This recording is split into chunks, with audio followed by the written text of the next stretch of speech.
Good evening, folks. I'm your host, Sean Patrick Erschen, and this week we are ranking the Spider-Man films. With the success of Spider-Man Brand New Day, which has already made over $2 billion, I feel it's time to revisit this ranking. So we will not be including the live-action Sony Spiderverse films. I haven't seen those films and I have no interest in seeing them because the idea of all these Spider-Man characters without Spider-Man actually being involved is kind of ridiculous to me. I will be including, of course, the animated Spider-Verse films, though, of course. Those definitely deserve to be on here. So, with that being said, before we get started, I just want to say something quick. We have still not gotten Felicia Hardy, the Black Cat, on the big screen. 11 movies in, and we still haven't gotten her. I'm tired of waiting. Make it happen, Marvel and Sony, whatever the heck you have to do. We need to see the Black Cat on the big screen. And yes, I'm not counting the random chick named Felicia in Amazing Spider-Man 2 is just some random girl that worked for Harry Osborn. Alright, let's get into it with some honorable mentions. Definitely feel these ones need to be mentioned. Especially Captain America Civil War, which is the MCU debut of Spider-Man. Tom Holland is Spider-Man.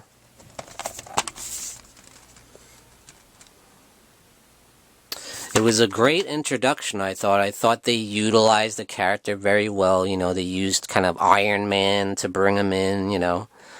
And pretty much right away, Iron Man found out who Spider-Man is and that he is Peter Parker. But anyway, we got to see him mix it up with all the Avengers, you know. We got to see him fight Captain America and Winter Soldier and the Falcon. And, you know, he's getting in the mix with Ant-Man, you know, when he turned huge and they had the big fight at the airport there. It was great, you know, it was a great introduction of Spidey into the MCU, and I think Tom Holland did a great job. Very, very young Spider-Man and wet behind the ears, which we did see for a while. But still, I thought they used him great, and it was fantastic. He also appeared in Avengers Infinity War. And he did have a nice turn there. He did get to go to space and take on Thanos. And yeah, some great battle scenes in that film. And it wasn't an Endgame too much. Kind of just in the last act there when the blip happened and everyone came back from the snap. But he did get involved once that happened. Now let's get into it. The actual ranking in at number 11 is going to be Spider-Man 3, the third film in the Sam Raimi trilogy. I mean, where do you begin with this film? I was just extremely disappointed with this film after how incredible the first two Sam Raimi films were. This one was just a huge letdown for me, you know. There's just so many things wrong with it. It's hard to point out where we start with this one. I mean, just so many cringeworthy scenes. One thing I'll point out is the fact that Tobey Maguire, you can tell, was done with it. Like, he didn't want to wear the mask anymore. I mean, you barely see him in the suit with the mask on. He has 2 whole fights without the mask on, just as Peter Parker. You know? It's like, come on. I will say the effects are really good, and I think they really hold up well. Especially the stuff with Sandman, I think, was great. When you first see him become Sandman, and just the effects were really cool. And I'd say the effects on Venom were pretty good too, but obviously they did a terrible job using Venom's character, I think. And yeah, there's definitely too much going on in this movie. Trying to jumble, Harry Osborn becoming the Green Goblin, and Venom, and that whole story. And they tried to shoehorn in Gwen Stacy and Captain Stacy's death and all that. It just felt like they just threw her in there to throw her in there. And there's just too much going on. And of course, there's like three musical numbers in there. You see Mary Jane singing on the Broadway, and then you see that ridiculous musical scene with Peter Parker when he's like bad Peter or whatever, and they do he's playing a piano and he's dancing around. It's just ridiculous. And I have a feeling they included that in there because at that time was when they debuted Spider-Man, the musical, on Broadway. So I feel like Sony made them do that, like made them include that in there. and it really hurts the movie, in my opinion. Just a lot of cringeworthy stuff, a lot of cringeworthy dialogue, and like Peter Parker's always crying about something. I think he cries like 5 times in the movie. It's like, come on, man. You're Spider-Man. You're always crying. I did think Spider-Man did look pretty cool when he did have the black costume on. But I think they did his whole change to bad Peter. Like, I thought they did a terrible job with it. And I didn't like Topher Grace as Eddie Brock either. I didn't think he was the right choice. I think he looked too much like Peter Parker. I think that's kind of what they were probably going for, but I don't think that's right for Venom, really. Because, Eddie Brock is really nothing like Spider-Man. Anyway, that's enough complaining, because I do think that Spider-Man 3 was a bad film. I think it was more bad than good. So that's why it sits at number 11. And in that number 10 is going to be The Amazing Spider-Man 2, or TASM 2, as a lot of people call it. There are a lot of good things about this movie and a lot of bad things. I think it's makes a lot of the same mistakes that Spider-Man 3 did, and this is the second film in the Andrew Garfield series as Spider-Man. And I do think that Andrew Garfield was a great Spider-Man, especially when he's in the suit and, making the quips. And I thought one thing they did improve upon in Amazing Spider-Man 2 is it's very colorful, it's very bright, and I love Andrew Garfield's suit. They did a much better job on the Spider-Man suit in Amazing Spider-Man 2. And I still think he has great chemistry with Emma Stone as Gwen Stacy. But man, when it comes to the villains in this movie, they're absolutely terrible. Electro is terrible, the Green Goblin is terrible, the Rhino is just incredibly cringeworthy.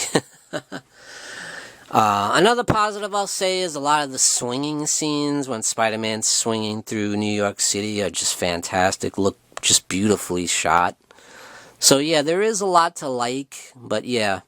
And of course they did the death of Gwen Stacy scene. I thought that was intense and really powerful, and they did a great job with that.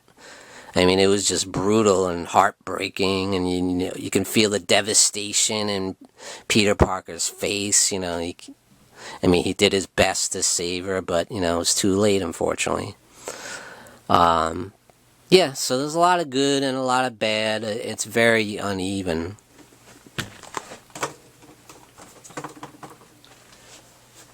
In that number 9 is going to be Spider-Man Homecoming, the first solo Spider-Man film with Tom Holland in the role.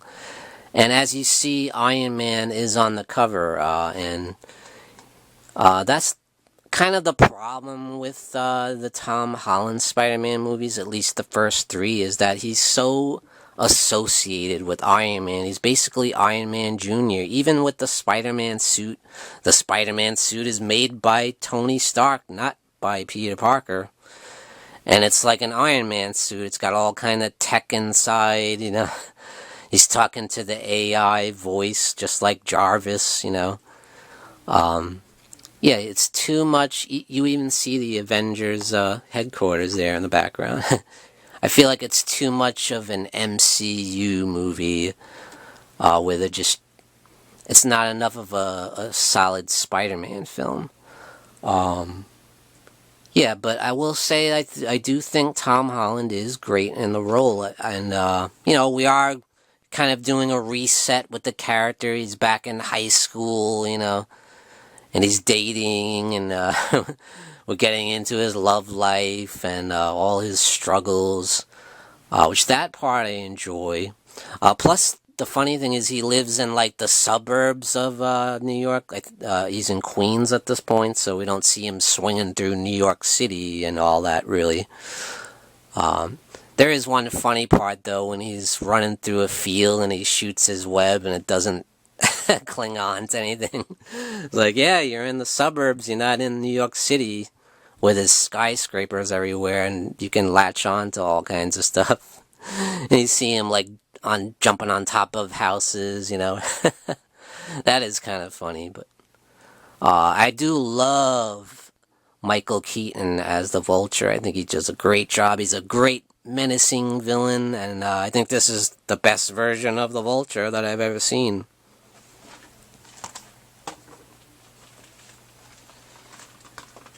And then you have Spider-Man Far From Home, which I do really enjoy this film.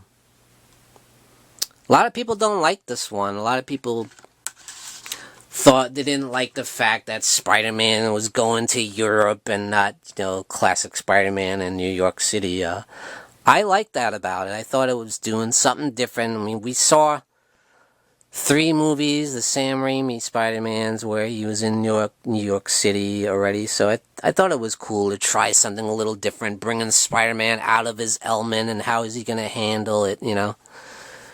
And I thought it was cool, you know, he was going on a school trip. It was like a new kind of adventure, and I enjoyed it. And I liked Jake Gyllenhaal as Mysterio. I liked how they used the character. Although, once again, he's associated with Tony Stark, you know. It's like, why does everything have to be associated with Iron Man? Because even the Vulture in Homecoming was, you know, associated with Iron Man, you know, cleaning up the Tony Stark tech and all that, and using his technology. And again, you know, this is a guy that was a disgruntled former employee of Tony Stark. But still, I thought Jake Gyllenhaal did a great job. I love the look of the costume on Mysterio. It was just like dead on, you know. I didn't know how they were going to pull that off. I thought it would look ridiculous, but it looks great. And of course you had Nick Fury in there, and S.H.I.E.L.D., you know, connecting to the MCU, of course. But yeah, I really enjoyed it, though. It was a lot of fun. There was a lot of funny moments. And we saw some progression of the character a little bit, you know, and his romance with MJ, Michelle Jones, and Zendaya, I thought did a much better job in this one than she did in Homecoming. And felt like she was kind of unlikable in Homecoming. But here, she was a little bit more likable, a little bit more relatable. And you can see the chemistry between the two, because of course they are together in real life. Next up we have Spider-Man Across the Spider-Verse. Now this is the second film in the Sony animated Spider-Verse films, and it's really good. I mean, the animation once again is fantastic, just as it was in Into the Spider-Verse. And one thing I love about Across the Spider-Verse is I love the opening with Gwen Stacy as the Spider-Woman, or Spider-Gwen. I mean, she's such a great character, and I love what they do with her.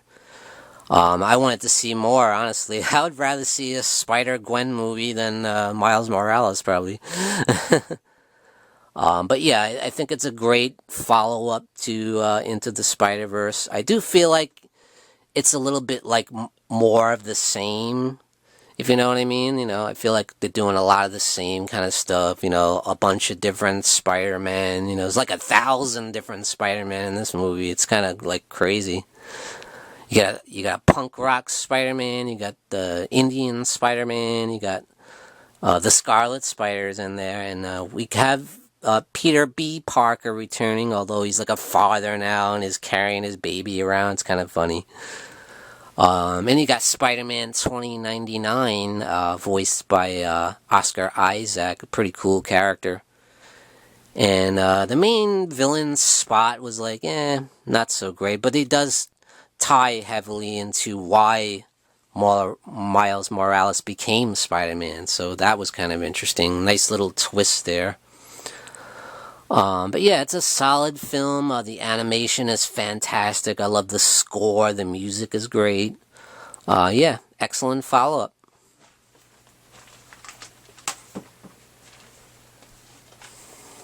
In at number 6 is going to be TASM 1, The Amazing Spider-Man, the debut of Andrew Garfield as Spider-Man. As I said before, I do think Andrew Garfield is a great Spider-Man. I feel like his Peter Parker probably could use more work, but he gets better with that as it goes on, especially in a film that's much higher up in this list. One thing I'll say about The Amazing Spider-Man, it's a very dark film. It almost feels like a Batman movie. I just watched it recently. It's always nighttime. It's always in the dark. It's much different than Amazing Spider-Man 2, which was much brighter and more colorful. Even Spider-Man's suit is a lot darker looking, It looks kind of rubbery. So I didn't care as much for his suit in this one, but I do think it's a really good movie. I really enjoy this one. I kind of like the darker Spider-Man, there's something different. I liked Dennis Leary in the film as the commissioner. Yeah.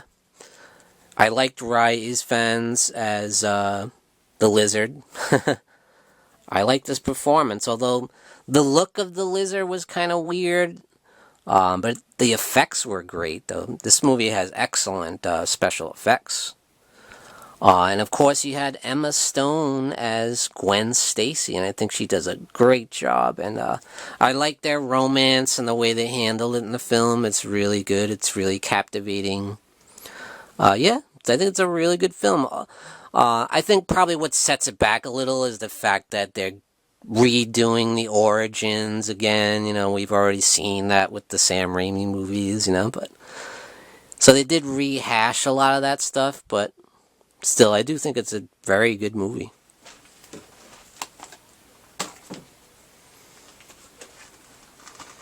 Number 5 is going to be Into the Spider-Verse, the first film in the Spider-Verse series.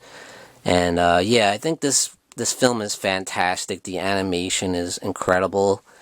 And yeah, it's great to see Miles Morales on the big screen there. Of course, they're going to bring him into the live action at some point, but, it's great that he has these films to go on, And I love the character of Gwen Stacy, Spider-Gwen or Spider-Woman, whatever you want to call it. And then you have an older version, of course, the Peter B. Parker, who kind of shows him the ropes, And he's kind of funny because he's got a little bit of gray hair. He's got a little bit of a gut, so he's a little bit older and more experienced Spider-Man, who's kind of down on his luck when we first meet him. But he kind of gets revitalized towards the middle there. And Miles Morales gives him a reason to keep going. Kind of breathes some new life into him. And I love him working with Miles Morales Spider-Man, and yeah, the animation is just groundbreaking in this film. It's just beautifully shot. The animation is brilliant. Yeah, just a fantastic film. A great animated Spider-Man film for sure. It's even got Spider-Ham in there. And then you got Spider-Noir, I thought was really cool. And I don't like Nicolas Cage, but I like him as Spider-Man Noir. I love him. I love that character. I haven't seen the live-action series, which also stars Nicolas Cage, but I love him in this film.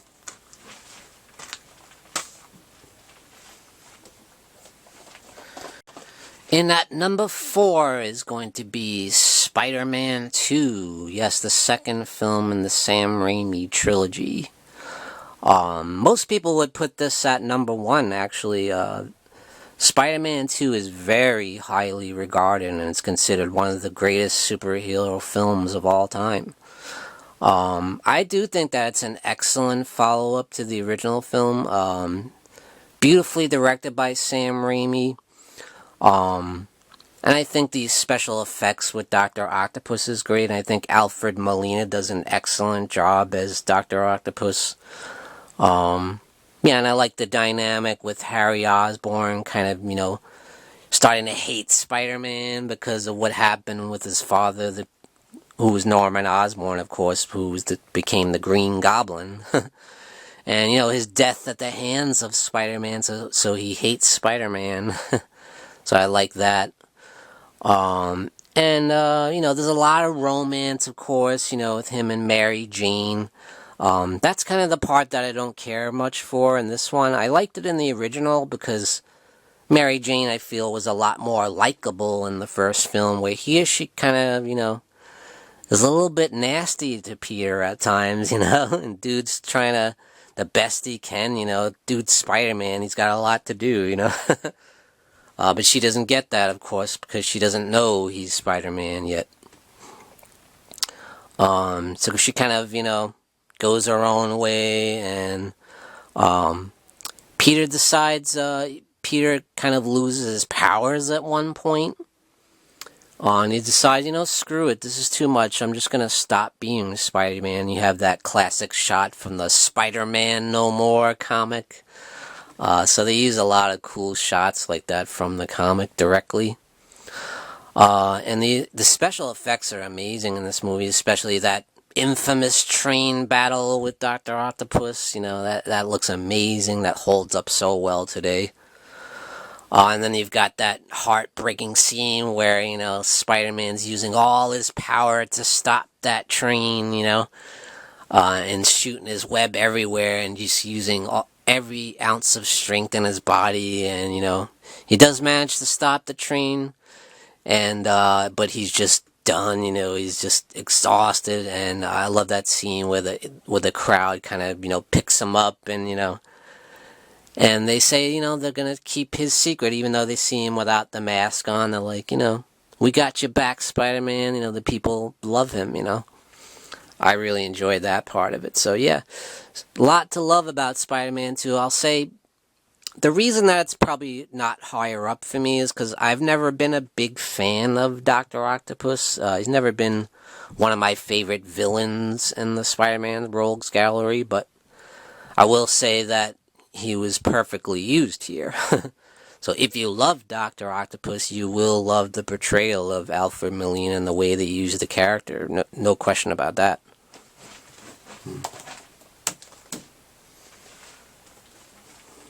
And at number 3 is going to be Spider-Man No Way Home. Yes, the third film in Tom Holland's trilogy. The first trilogy, because we got a new trilogy coming with Tom Holland as well. But yeah, what a fantastic movie, and this is just an epic film. And yes, it does heavily involve the MCU. You got Doctor Strange in there casting the spell that, nobody knows who Spider-Man is, and it kind of accidentally opens the multiverse. And then we start seeing a lot of people that have died at the hands of Spider-Man in alternate realities, different dimensions. And that includes Tobey Maguire's Spider-Man's dimension and Andrew Garfield's Spider-Man's dimension. So we start seeing some of those villains pop up. We start seeing Willem Dafoe as Green Goblin, Alfred Molina as Doc Ock, Even Electro from the Andrew Garfield movies, the Lizard from the Andrew Garfield movies, and we get to see Andrew Garfield and Tobey Maguire's Spider-Man teaming up with Tom Holland's Spider-Man, and that is just so thrilling, and it's amazing to see the three Spider-Man together, and they use them so perfectly, so beautifully, and we get to see them mix it up. We get to see them talk, about each other's villains. Who is some of the villains you've fought over the years, and I like how they mess with Tobey Maguire, and because he has the organic webbing, that comes out of your body, huh? Because they don't have that same power, they have to make their own spider webbing, this they could have been just simply a cameo and it would have been cool, but the fact that they're an important part of the movie is great. They all use their scientific abilities to come up with the cure to try and cure all the villains, which Doctor Strange warns them that's a terrible idea. They were meant to die at the hands of Spider-Man. You can't change fate, and I like that idea as well. And you got to see the death of Aunt May, who's played by Marissa Tomei in these films, the John Watts trilogy. And I absolutely love Willem Dafoe returning as Green Goblin, and he's the main villain here, and I love that, and he does a fantastic job. He just absolutely kills it. As does all the characters from the previous movies, I love seeing all the villains together. It's like the Sinister Six. Of course, they all start out on the same team as Spider-Man, but they all turn on him in the end, of course, and they have the big giant battle with all the villains against all the three Spider-Man, and you see them all in the classic Spidey outfits and swinging around together, and it's just thrilling and exhilarating, and it's just amazing. Now, what's going to be number 2? It's going to be the newest film in the Spider-Man franchise, and that is Spider-Man Brand New Day. Got this awesome popcorn bucket for when I went to go see the film. And also got the collector's cup. Yeah. Absolutely loved Spider-Man Brand New Day. As you can tell, it's this high, and at number 2 is Spider-Man Brand New Day from 2026. Absolutely loved the film. And yeah, I think it's just a smidgen better than No Way Home, even though it's kind of a smaller scale film, where there's just a lot more focus on Spider-Man himself in this movie. And it's kind of a solo Spider-Man adventure. He does actually team up with the Punisher, though, so I will say that.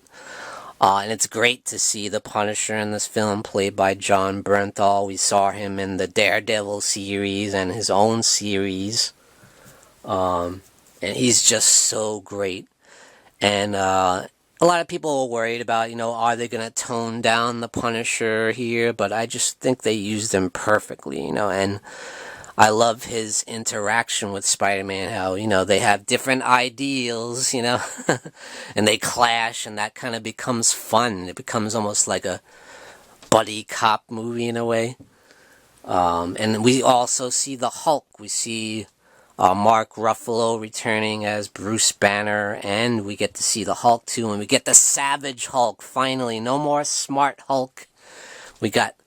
Although they do show a little bit of the Smart Hulk, but he eventually turns into Savage Hulk, and it's amazing, and they have a big brawl with him and the Punisher, and it's fantastic, I think it's the best version of the Hulk we've seen in the MCU so far, in my opinion, but I thought that was just a perfect Savage Hulk.